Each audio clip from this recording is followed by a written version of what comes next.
Welcome to the Beef Light Champion YouTube channel.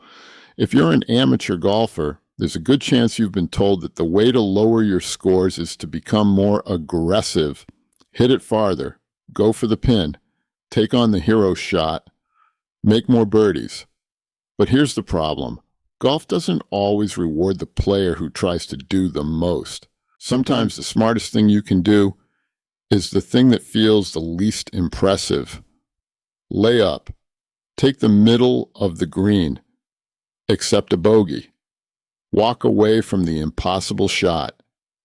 And sometimes playing safe is actually the most aggressive thing you can do for your score. In this video, I've pulled together 8 of my favorite lessons from the Mental Golf Game podcast that all point toward the same idea. Better golf isn't always about hitting better shots. It's about making better decisions. Let's get started. Golf is a game of opposites. The harder you try to hit it, the more likely you are to lose your swing. The more you obsess over your score, the harder it becomes to score. And sometimes the fastest way to get closer to the hole is to stop trying to attack it. That's why understanding the opposites in golf is so important. The game constantly asks you to choose between what feels right and what actually gives you the best chance of success. Here's a clip that highlights the point. You know, and I think in that chapter of the book, I've got another tip about it's a game of opposites. Right. You know, so if you want to swing, you know, want to hit the ball further, you know, swing slower. If you want to, you know, make it go to the right, swing to the left. You want to make it go to the left, swing to the right. And it doesn't seem to be intuitive, you would think. Right. But it is physics. Absolutely. Absolutely. With this as a foundation, nowhere is it more obvious that golf is a game of opposites than when you're deciding whether to go for the hero shot. Because playing safe doesn't mean you should never take a risk. It means you need to know which risks are worth taking. And that's where this segment from a recent episode of the Mental Golf Game podcast comes in. And one of the tips he gave me is give yourself a percentage. How many times do you think out of 10 could I get this shot done? Mm-hmm. And if it's like 3, you don't do it. If it's 7, you do it. Mm-hmm. Indeed, the better golfer learns to ask a simple question.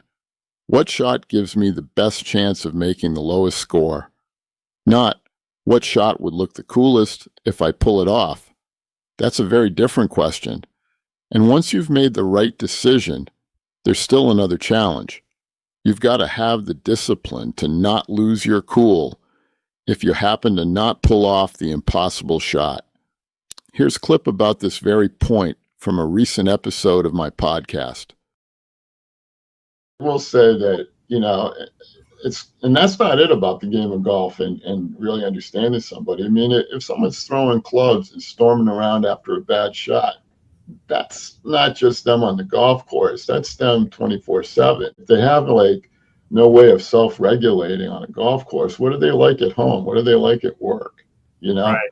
So again, it's a beautiful game to really get to know somebody. And I think helping younger players understand that and helping them perhaps even, you know, getting between their ears a little bit and helping them rethink how they should be approaching a bad shot or, you know, a tough situation on the golf course is probably pretty helpful for them in life in general. That's right. You can be frustrated and still make a smart decision. Yes, you can be excited and still stay focused. In fact, you can be disappointed and still play the next shot. Steady golf is winning golf. And nothing can help you play steadier than having a swing mantra. Here's what I mean. My magic words, and it's from a great friend of mine who's no longer with us, and it's Ernie Els. That is my my swing pace. Smooth. Okay. Ernie Els. Okay. And yeah, I go to that. I go to that regularly to try because I I've overswung for years. Everybody just says slow it down, and it's hard to slow it down because you want to murder the ball. Right. So Ernie Els is that is a swing mantra for me. And this point leads us to the next segment about driving range heroes playing bad golf. We've all seen it. The golfer with an incredible golf swing, hitting the ball a long way and absolutely lighting up the driving range and still being a terrible decision maker on the course. Here's what I mean. I think that's quickly followed up by the guy that had a great practice session on the range the day before. Yeah. Yeah, exactly. And now he comes out and, it just can't hit the ball. I was murdering the ball yesterday on the range. Yeah. Well, okay. You haven't found the fairway in the first 7 holes, but okay. Yeah. I'm glad you had a great practice. Driving range is very wide. Sometimes fairways are not. Exactly. Yeah. Of course, transferring driving ability from the range to the golf course only gets you so far. You still must execute all of the other shots. And one of the places where everyday golfers like you and me give away an incredible number of shots is on the green. So let's talk about one of the simplest and most important skills in golf, making the 4-foot putt. Take a look at this tip from a recent episode of the Mental Golf Game podcast. I would put, 4 balls around the hole, north, south, east, and west, and I would hit 3 or 4 footers till I made 50 in a row. Yep. So you don't need to start with 50, right? You can start with 10 or 12 or 16. It should be increments of 4. You want to go all the way around the hole. But I get to the point where I'd make 50 in a row, and that does a couple of things. As you start getting up into the mid-40s, that pressure starts creeping in because the last thing you want to do is miss one and have to start all over again. Yep. So it helps you build, the first few, who cares if I miss, right? You're required to kind of really focus. But as you start getting up there in the count, that pressure starts to sink in the same way you feel, you got a 4-footer for par on the last hole to beat your buddy. You want to make sure that thing goes in the middle. The goal here isn't to convince yourself that you can't miss. The goal of this mental golf game drill is to commit to the process and give the ball a chance to go in. And commitment isn't just about what happens when you're standing over the ball. It's also about what happens between shots, because there's something many golfers do every round that can quietly destroy their concentration. And it's deciding to ride in a golf cart, even when they are perfectly fit to walk the course. This excerpt from the podcast reminds us that golf cart riding is often a distraction that hurts one's game. Absolutely. When I've been in a cart and you rush up to your next ball and then you're waiting for the green to clear, and it's now in your head that you just, you shanked it up onto the hill onto the right side, but you rushed up there with the cart and now you're just thinking, I got to go, instead of walking up and assessing where you're going into. Here's the thing about golf carts. They're convenient, they're fun, and they can absolutely wreck your mental game. So whether you ride or walk, the next time that your game goes sideways, remember this next segment that I'll be sharing with you, and give yourself a break.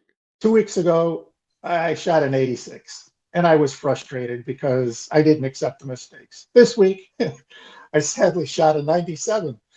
But every shot I took, I says, I give you permission to make a mistake. Yeah. And I felt so much better after shooting the 97 than I did after the 86 because I gave myself that permission. Yeah, I wasn't happy with the results, obviously, but I learned from it, and I think the next round will be better. There is no doubt. Golf can be frustrating. It can humble you. It can make you question every decision you've ever made. But golf also does something remarkable. It brings people together. This snippet from a recent episode of the Mental Golf Game podcast reminds us that some of the strongest friendships are built over 4 hours of golf. When you play with people over and over again, you get to know their nuances and they get to know yours, and it becomes an easier process. It becomes a routine of this is how we all play together. And you get used to that. And what you share over the course of 30 plus years of Portland. You know, there's births, deaths, marriages, divorces, parties, good things, bad things, houses, when you mowing your lawn, you know, all the different stuff that you wind up talking about during the course of a round that you kind of look forward to Saturday and Sunday to talk to the guys. So what does playing smart really mean? It doesn't mean laying up on every hole. It doesn't mean being afraid of risk. It doesn't mean playing defensively. And it certainly doesn't mean you can't hit the occasional hero shot. Playing safe means understanding that every shot has consequences. It means knowing when to attack, when to take your medicine, when to accept a bogey, when to take a deep breath, and when to simply move on. Because the goal isn't to hit the most impressive shots. The goal is to make the fewest costly decisions. That's how you turn a 15 handicap into a 12 into a 10, and maybe eventually a B-Flight champion into something even better. As mentioned, these 8 segments came from the Mental Golf Game podcast, where we dig into the mental side of golf. Confidence, decision-making, emotional control, course management, and all of the things that happen between your ears that can make or break your round. So if you want to play better golf without rebuilding your entire swing, subscribe to the Mental Golf Game podcast.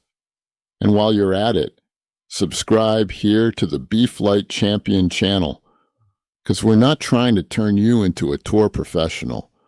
We're trying to help you become the best golfer you can be. I'll see you on the course.